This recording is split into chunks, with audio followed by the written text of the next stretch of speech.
died.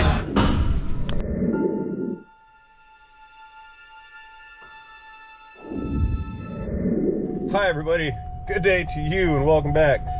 This is a chiming, beeping 2011 GMC Savana 1500 rear-wheel drive. Customer states vehicle moves in reverse but does not move forward and has very loud grinding sound. Now we saw earlier that the drive shaft turns but the wheels do not. So let's go ahead and rack this thing up, get it up in the air, pull the diff cover off, and just witness the carnage that lies beneath. Stay tuned, this is gonna be a great video. Powering down. I have a feeling we're gonna be on this for a while, so let's get right to it.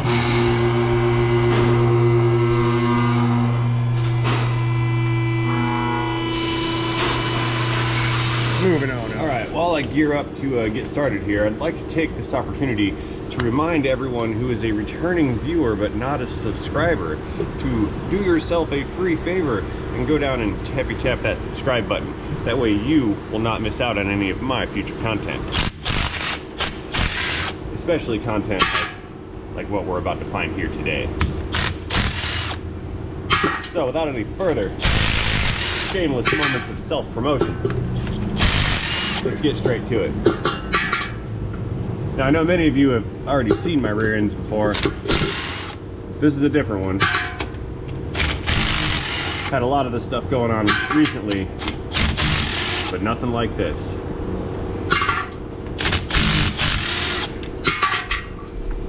Oh, I can't get that top one. I'm gonna need a shorter socket. Or we're gonna need a bigger, wobblier one.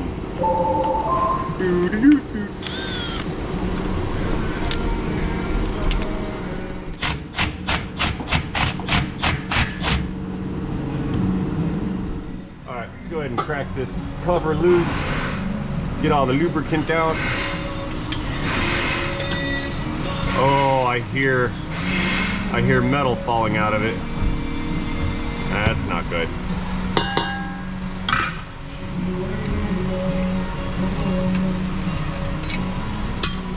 All right, cover. Oh, look at that. Oh no, look at that glitter. And that's metal chunks sticking to the magnet. Look at that. Oh, that is so bad. This is so bad.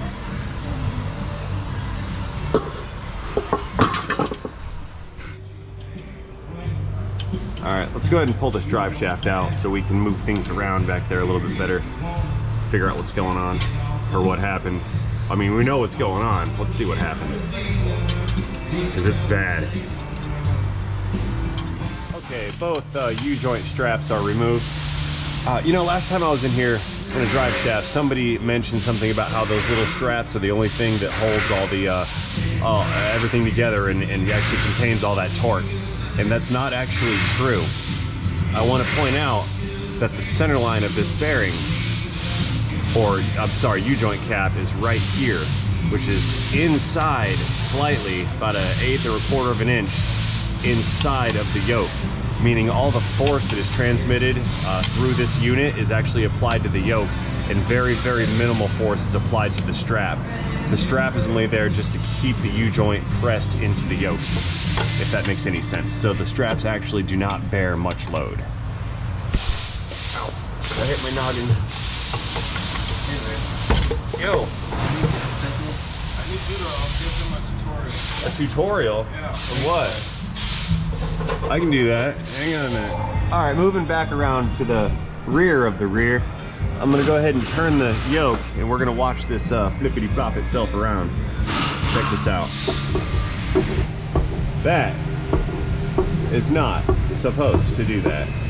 Going the other way, about just as bad. Now, if we look over here, we can see that the tapered roller bearing is exposed outside of this cap.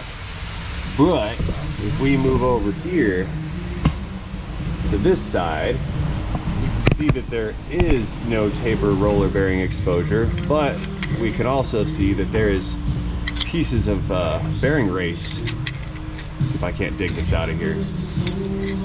Come on, you. Here it comes. Well, some of it's coming out. It's still a little stuck. Anyway, I found a piece of the race right there. That means that this bearing, this side bearing that holds the carrier in position, has disintegrated and killed itself.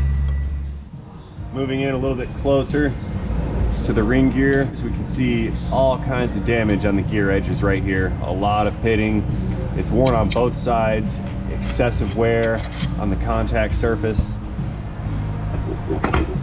We've got pitting on the side gears up here, and I think there's excessive shaft play. And I think there's excessive shaft play going on with the locating pin. Yeah, so what happened is the side bearing over here failed, became damaged, one of the rollers broke, and we didn't do anything about it. We just kept riding on it. Yeah, there's one of the rollers right there. And the whole bottom of this case is filled with rollers. Look at that. And also assorted other chunks of metal.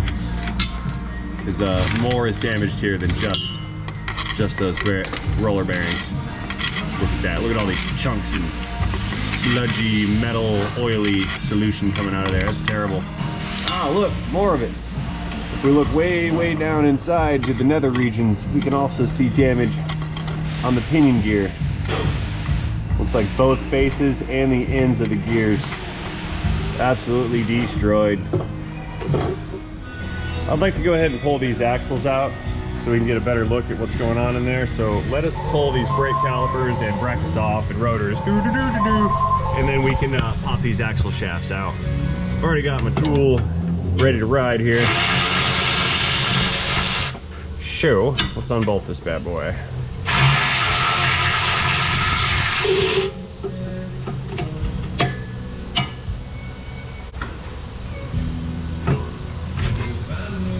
And we can set this caliper right here. Brake rotor, you're coming with me. All right, procedural repeat on the passenger side caliper.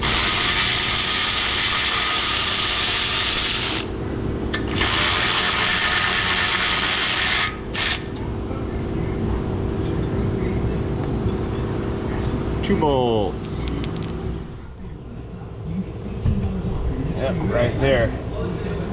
All right, so many of you have seen this procedure recently, so I'm just gonna zip through this. What we're gonna do is pull this retaining pin out, then we're gonna pull out the locating pin that keeps all the spider gears and stuff in line, and then I'm gonna go ahead and remove these two axles so we can pull this carrier out, just to witness the destruction that has gone on inside of here. Reverse click and flashlight gravity. Same shot. Look at that. That's YouTube gold right there.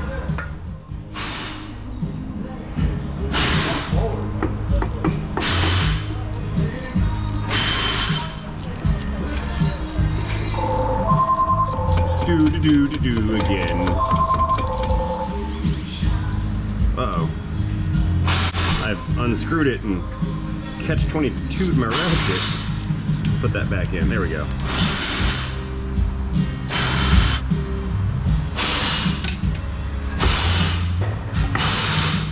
Alright, pull our pin out. Now I know I've mentioned this before, but now I get to demonstrate it. Watch the gears here. See how I'm rotating this, but the gears are kind of staying stationary. I'm not locating them with my finger. There we go. There's one of our spider gears. Yeah, it's got some damage here, here. A lot of wear on that. And look at this. Look at the shim. It's split and cracked in 1, 2, 3 places. That's bad. Let's fetch the other one.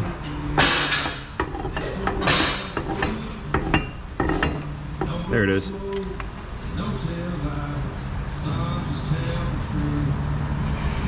That one's not as bad. Yeah, this one's okay. It's still junk.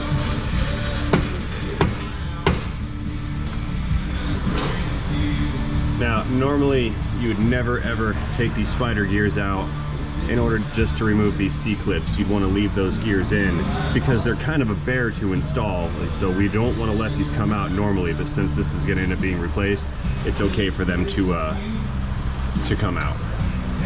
But 99% of the time, I would never remove those unless I was actually servicing them. But I don't think that's going to be the case in this particular car, so I'm taking that little bit of a risk. All right. There's our clip, and now both of the axles are free from the carrier, so let's pull those guys out. Oh, it's stuck.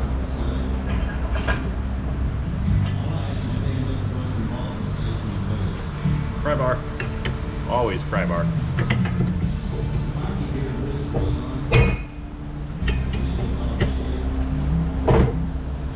Got it. Hey, the axle seals are leaking too. And same thing over on the driver's side. Let's go.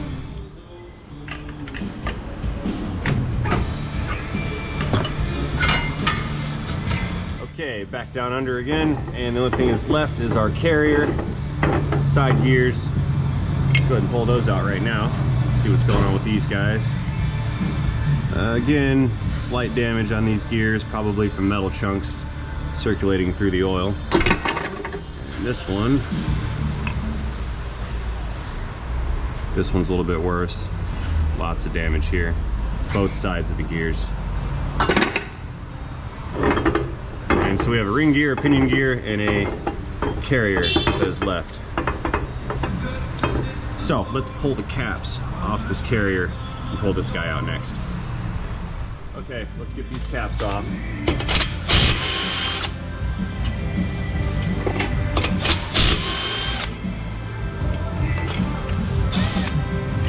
We'll leave that in just to hold the assembly until I get the other side off as well. Come here.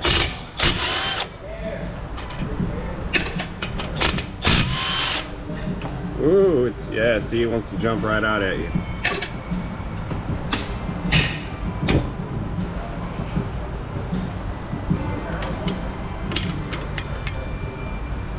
Oh yeah, that's scored.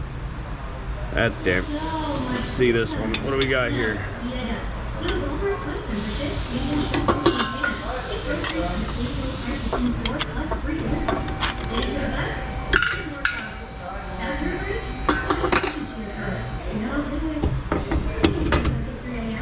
Oh, look at that. There's a piece of, oh, that's a piece of one of the shims. There are shims that locate this unit left or right, so it has the proper gear clearance with the pinion gear. And this shim is broken. Yeah, this race was turning. It's got chunks taken out of it. Look at that. Look at the chunks missing out of it on the inside. It's gone. Shim's broken. Doesn't it? You're probably a little numb to it now. I can't smell anything. Check this out. This is part of the basket that holds all the roller bearings together. There is no more basket. Alright, let's zoom in a little bit here and just get a good look at this pinion. And we can see all the damage on that pinion gear. Every single contact surface has been affected. Oh, look at that huge chunk taken out right there. That's not good. And I'm sure the pinion bearings are also full of metal chunks. Total destruction.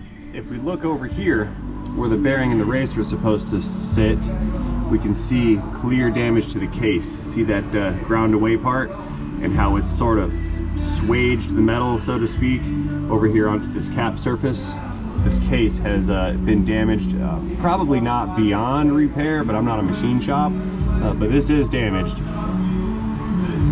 and this is gonna have to be replaced. Look at that, oh look, more bearing. So we're gonna have to replace the case and all the internals. Probably going to get a salvage unit or a remanufactured one. So yeah, we're gonna need the whole shebang here. No repair. All right, folks. So I've got to go ahead and put my parts list together and order everything. Get this process going. That's probably gonna take a few days.